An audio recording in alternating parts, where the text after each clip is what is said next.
Edward the Emu, written by Sheena Knowles, illustrated by Rod Clement.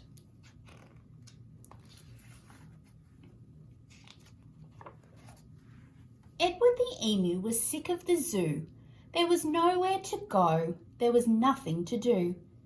And compared to the seals that lived right next door, well, being an emu was frankly a bore.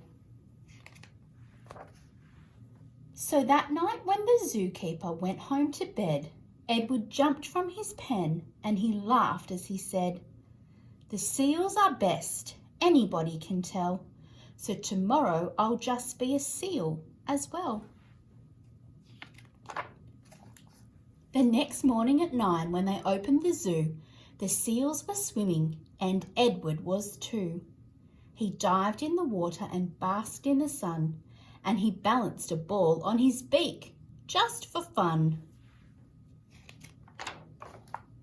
Well, Edward was really enjoying the day till he overheard someone behind the fence say, "The seals are always amusing, it's true, but the lion's the best thing to see at the zoo."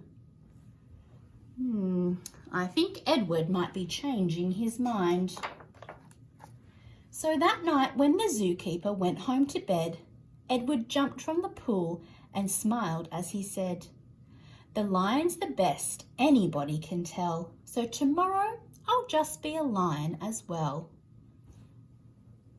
Don't know if the seal looks too happy about that. The next morning at 9 when they opened the zoo, the lions were roaring and Edward was too. He snarled at the ladies and he growled at the men. Life was certainly grand for a lion in his den.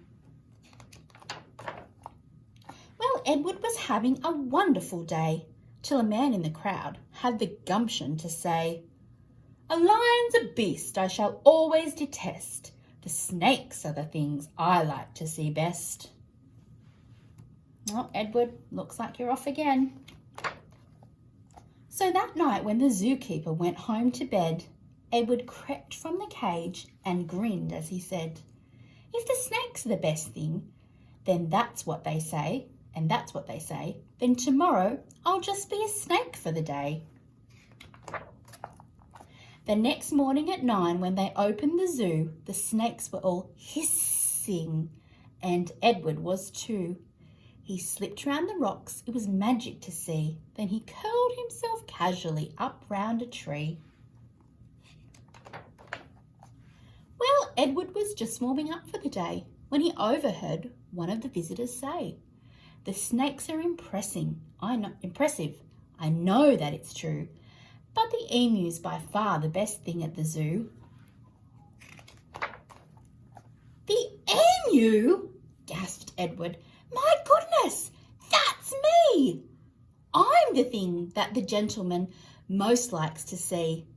Not the seals, not the lions, the snakes and the rest. It's Edward the Emu he likes to see best." So that night when the zookeeper went home to bed, Edward slipped from the cage and laughed as he said, "If the emu's the best, then that's easy then. Tomorrow I'm Edward the Emu again." Edward ran to the place he used to reside, but oh, what a shock when he clambered inside. He found himself suddenly come face to face with the emu they brought in to take Edward's place. The emus considered each other for a while. Then the new emu said with a shy little smile, "Hello, I'm Edwina. It's nice meeting you. You're the best thing I've seen since I came to the zoo." So we've got Edward and we've got Edwina. Wonder if anyone has read the story Edwina the Emu.